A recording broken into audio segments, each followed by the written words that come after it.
हाय friends, मैं हूँ Shahan. Welcome to my channel Shahan arts. इस वीडियो में बेसिकली मैं आपको दिखाऊंगा कि आपको किस तरह से लिप्स ड्रा करना है।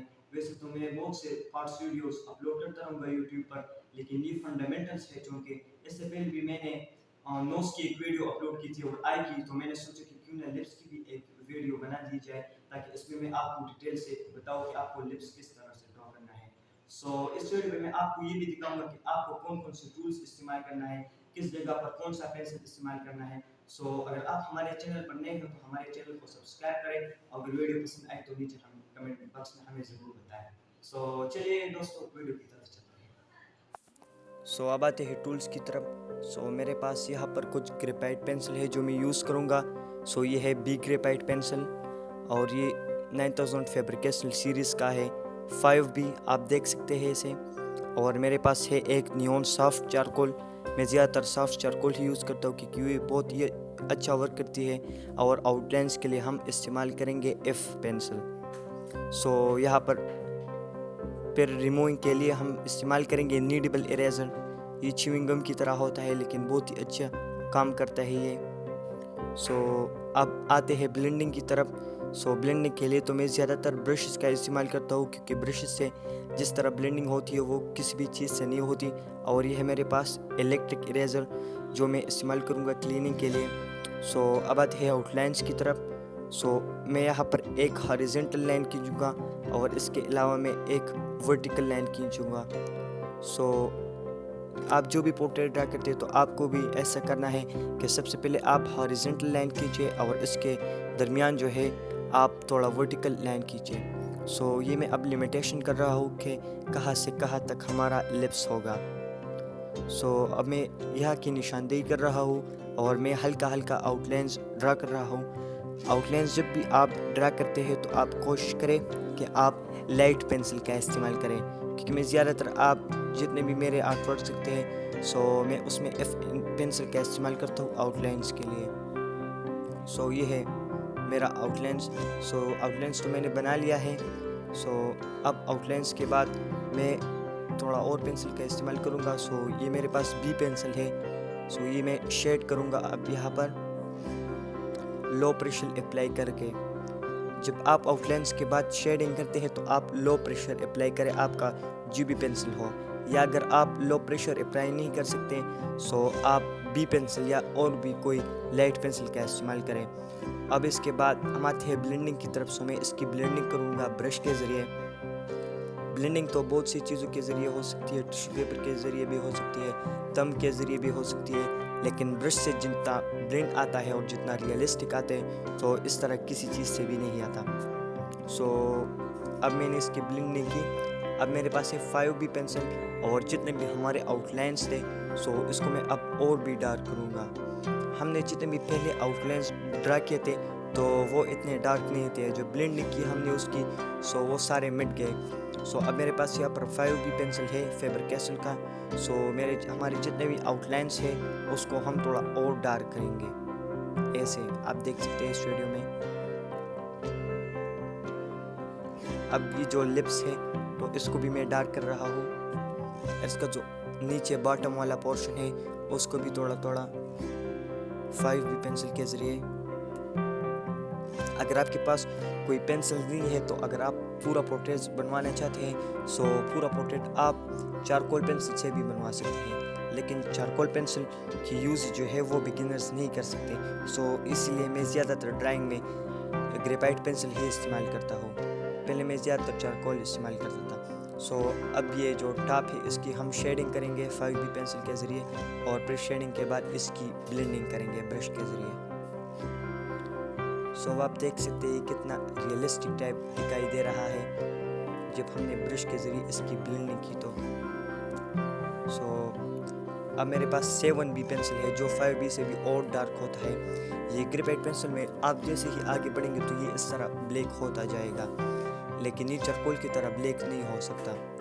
आप फिर भी ग्रेफाइट पेंसिल उठा ले और एक हार्ड चारकोल उठा ले। हार्ड चारकोल इतना ज़्यादा ब्लैक भी नहीं होता, उसका मुकाबला नहीं कर सकता जिस तरह एक चारकोल डार्क होता है।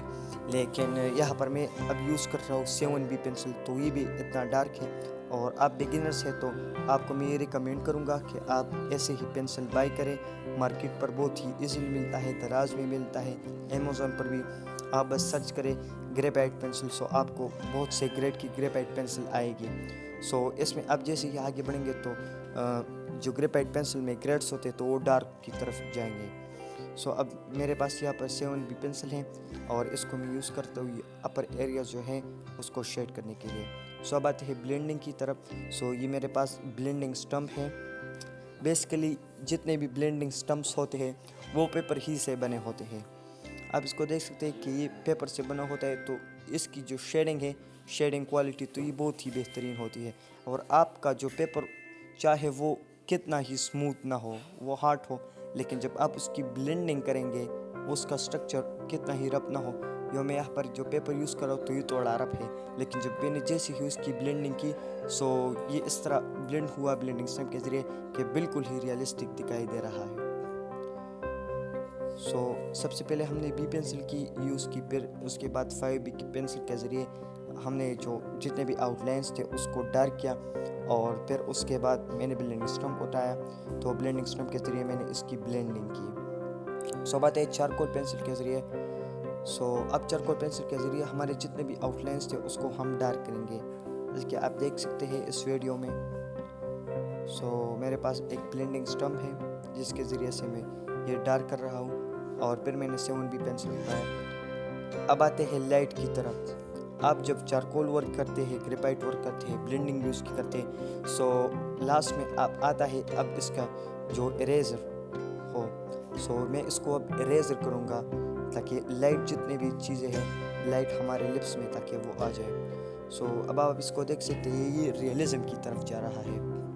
जब आप जितना ही ब्लेंडिंग कर ले, जितना ही शेडिंग कर ले, लेकिन जब आप इरेजर का इस्तेमाल नहीं करेंगे, इरेजर का यूज़ नहीं करेंगे, तो आपका ड्राइंग कभी भी रियलिस्टिक दिखाई नहीं दे सकता। सो मैं सबसे पहले तो लाइट इरेजिंग करता हूँ, फिर उसके बाद मैं ब्लेंडिंग स्टम्प उठाता हूँ। सो यहाँ पर मैंने ब्लेंडिंग स्टम्प के बाद यहाँ पर एक इलेक्ट्रिक इरेजर है मेरे पास डरवेंट ब्रांड की, तो वो मैंने यूज़ की। अब यहाँ पर मेरे पास फिर 7B पेंसिल है, मैंने फिर उसको उठाया, और जितने भी हमारे आउटलाइंस हैं तो वो ब्लेंडिंग के ज़रिए से दिखाई नहीं दे रहे थे, तो मैं उसको और भी विजिबल कर दूंगा ताकि आप इसे आसानी से देख सकें। सो आप जो भी पोर्ट्रेट ड्रा करते हैं तो सबसे पहले आप फोटोग्राफ को ऑब्जर्व करें कि इसमें कौन सी जगह पर लाइट है, कौन सी जगह पर हाईलाइट है, कौन सा जगह किसकी निस्बतन बहुत ज़्यादा डार्क है। सो इसके ज़रिए से ही आप एक रियलिस्टिक पोर्ट्रेट ड्रा कर सकते हैं। सो मेरे पास तो पून होता है, मैं उसको ऑब्जर्व करता हूँ कि मुझे अब ये वाला जो स्ट्रक्चर है किस तरह ड्रा करना है। सो मैं सबसे पहले बी पेंसिल का यूज़ करता हूँ, फिर उसके बाद और जो डार्क की तरफ आता हूँ उसमें पून में ऑब्जर्व करता हूँ कि मेरा जितना भी पोर्ट्रेट है यहाँ पर कौन सा जगह पर मैंने कौन सा बी पेंसिल इस्तेमाल करना है। जैसे कि आपने पहले देखा तो मैंने फ़ोटोग्राफ ऑब्जर्व किया कि ये आउटलाइंस में बी पेंसिल से ड्रा करूँगा, तो मैंने बी पेंसिल के ज़रिए से आउटलाइंस खींचे। सो फिर मैंने बाद में आया 7B की तरफ, और आखिर में हमने चारकोल पेंसिल इस्तेमाल किया, और हाईलाइट के लिए हमने इलेक्ट्रिक इरेजर का इस्तेमाल किया, और हमारा जितना भी पोर्ट्रेट था तो वो रियलिस्टिक दिखाई देगा। ड्राइंग में बहुत अहम हाईलाइट होता है। हाईलाइट के लिए आप जेल पेन भी इस्तेमाल कर सकते हैं। इस पे एक वीडियो भी मैंने अपलोड की थी। मैं जितने भी टूल्स इस्तेमाल करता हूँ मेरे चैनल में अपलोड्स में होंगी। सो मैंने ब्लेंडिंग स्टम्प के बारे में भी बताया है कि ब्लेंडिंग स्टम्प क्या होता है। सो और इसके अलावा जो इलेक्ट्रिक इरेजर है जो मैं यहाँ पर यूज़ कर रहा हूँ, सो ये हम हाईलाइट के लिए इस्तेमाल करते हैं। जेल पेन इस तरह वर्क नहीं करता जिस तरह ये करता है। सो दोस्तों, अगर आप हमारे चैनल पर नए हैं तो हमारे चैनल को सब्सक्राइब करें। मैं इस तरह की ट्यूटोरियल्स अपलोड करता रहूँगा। सो अगर आपको ये वीडियो पसंद आई तो इसको फ्रेंड्स के साथ भी शेयर करें। सो इंशाल्लाह एक नए ट्यूटोरियल के साथ अगले दिन पर हम आएंगे और आपको एक और ट्यूटोरियल दिखाएंगे।